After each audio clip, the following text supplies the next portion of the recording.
back to 6 arguments for the existence of the soul. So we've already looked at the private knowledge argument and then the first person argument, and now we're going to look at 4 more. Number 3 is called the parts argument. And for shorthand, I might call this Garrett's guitar.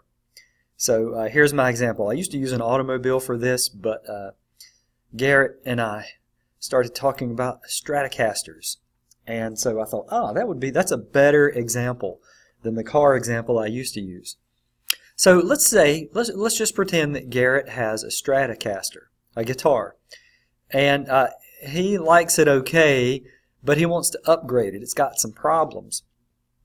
And so Garrett takes the thing apart. He strips off all of the hardware, and let's say he even takes the neck off of it. The neck is the long thing at the top.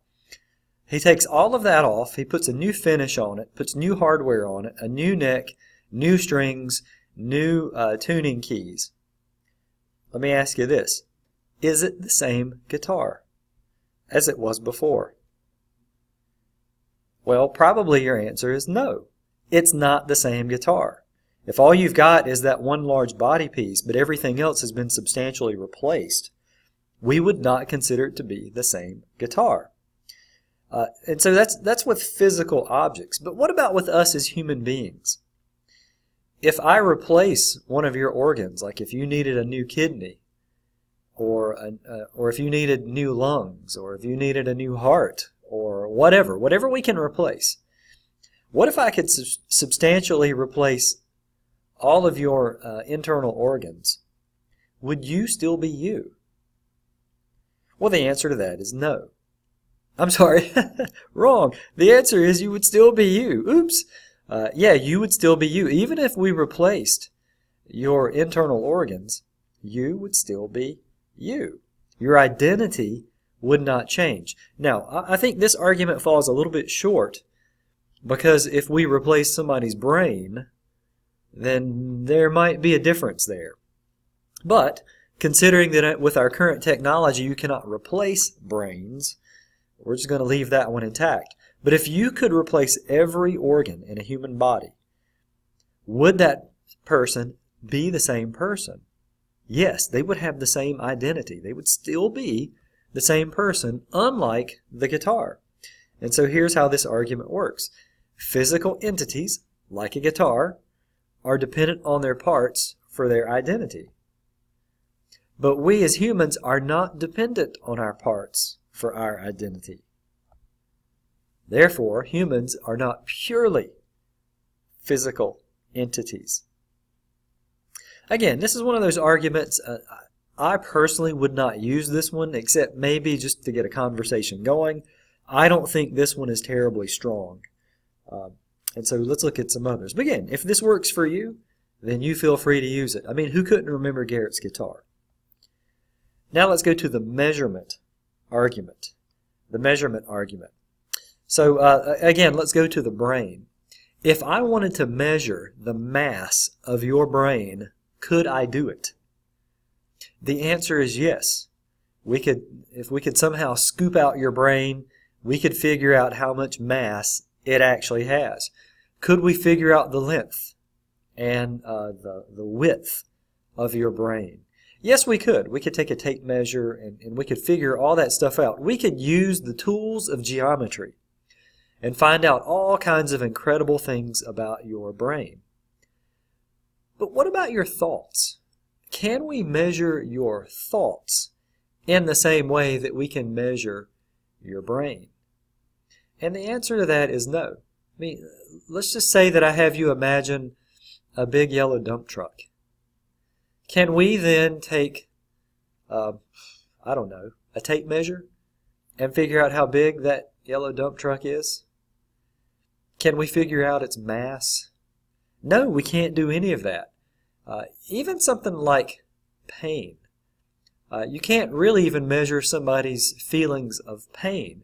In fact, if you ever go to the doctor because you're having some kind of medical emergency, they can't measure your pain. You have to tell them on a scale of 1 to 10 how much it hurts. And you're just guessing then.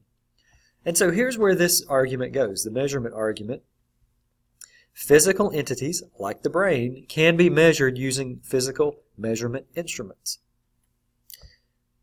On the other hand, as humans, we possess mental entities, and by entities I mean thoughts, wills, desires, sensations. We possess mental entities that are not measured by these methods. You can't measure those things by tools in the same way that you can measure physical things. Therefore, humans are more than physical beings.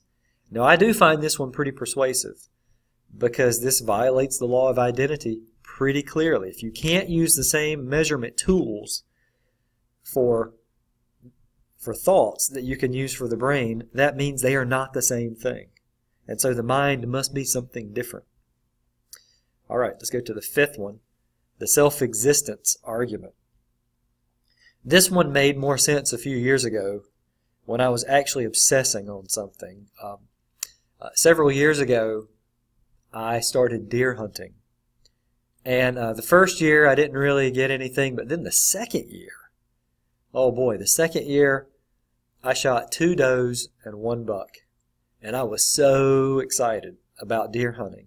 And really, I was so sad when it ended. It always ends after the first of the year. But all I could do was think about deer hunting. I wanted to think about where am I going to put my stand? How am I going to clear the land? What kind of food plot am I going to put out? And I was just reading up and watching videos about deer hunting. I was just obsessed on deer hunting. And so here's where this goes.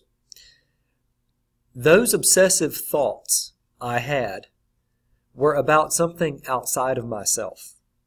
In fact, every thought that you ever have is based on something else. There's something causing that thought or that feeling or that dream. And so here's where, and then on the other hand, your brain is not dependent on some other cause. Your brain exists without a cause. You see how your thoughts are different. Your thoughts always have a cause. There's always something behind them. But your brain just exists. It's just there. And so here's the self-existence argument. Mental entities are not self-existent. They're always based on something outside of themselves. Always. However, our brains as physical entities are self-existent. They don't need something outside of themselves to exist. They just exist. And so then the conclusion, therefore, our brains are not the same as our minds. Some people would call this the contingency argument. Our thoughts are always contingent on something else. Our brains are not. Our brains just exist. All right, and then finally, number 6. Now, number 5 I find fairly persuasive as well. Number 6 I find persuasive also. And this is called the free will argument. And so I'll set it up this way. Imagine that you leave school and you head over to Sheetz, my favorite convenience store, Sheetz. I just love it. I get happy every time I get happy every time I walk into a Sheetz because it's like the Disneyland of convenience stores. So let's say that you go into Sheetz, but you discover that you don't have any money. And so in your desperation for milk duds, you decide just to go put a box in your pocket and to walk out. And so you think that nobody's watching, you steal the milk duds, you make it through the breezeway, then you make it through the last door, but right as you step out, somebody puts a hand on your shoulder and they say, "Stop." And it turns out the Sheetz has a security guard. The security guard catches you. They take you to a back room and they start interrogating you. They've got the evidence right there in front of you. They've got you on camera. And so the only other thing they can do is call your parents. They call your parents, or, if you're an adult listening to this, let's say your spouse or somebody else, or your lawyer. But for the sake of the story, let's say parent. Your parent walks in, and what is your parent going to ask you? Well, I'll tell you what mine would have said. They would have said, "Why did you do that? Why did you do that?" In other words, they would put the blame on me for my stupid actions and my criminal actions. What they would probably not say is, what made you do that? Now, I gotta say, in our age, because we have so many lame parents these days, some parents might actually say, what made you do that? As if it wasn't your fault. But I'll tell you what, the court of law is going to ask, why did you do that? They're not going to say, what made you do that? And here's the reason why. It's because we consider human beings to be morally responsible.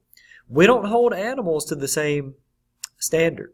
We don't hold purely physical things to this standard. For example, if, let's say, a book fell off the shelf somehow and hit you on the foot, you would not scream at the book, why did you do that?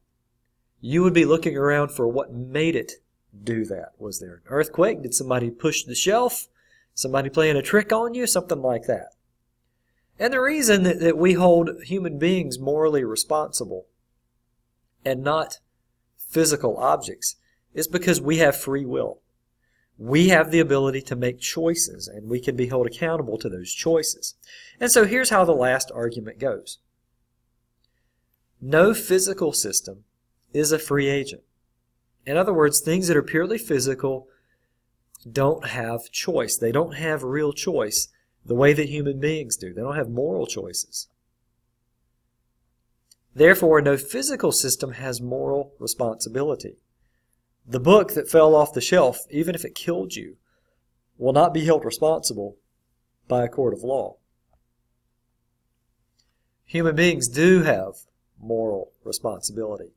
If I hit somebody in the head with a book and injured them, I would be morally responsible. Even if I didn't injure them, I would be morally responsible and they would probably retaliate. If you stole candy at Sheetz, you have a moral responsibility. Nothing made you do it. You had the choice. Therefore, human beings are not simply physical systems. Because we hold human beings morally responsible, it's an acknowledgement that human beings have free will, and therefore we can hold them guilty when they commit crimes. If we don't have a soul, if there is not an immaterial part of human beings, we need to scrap criminal justice systems. Because really, if the secular psychiatrists and psychologists are correct, we are no more than chemicals. And it's just the chemicals outside us acting on the chemicals inside of us. It's just stimulus and response. And we do not have free will. I like to use the analogy of shaking up a soda can. If you shake up a soda can and you pull the top on it or you pull the cap off of it, you know it's going to fizz. Why? Because those chemicals have no free will. They can't do what they want to do. They have to act in response to your stimuli, that is, shaking the can. If we are purely physical, we are no more responsible than a spewing soda can. And if somebody steals something from a Sheetz, or even if they murder the clerk, if naturalism and materialism are correct, those people should not be held responsible because the environment made them do it. But we understand that we are more than physical systems. Therefore, human beings have a moral responsibility because we have free will. Okay, that'll do it for the 6 arguments for the existence of the soul.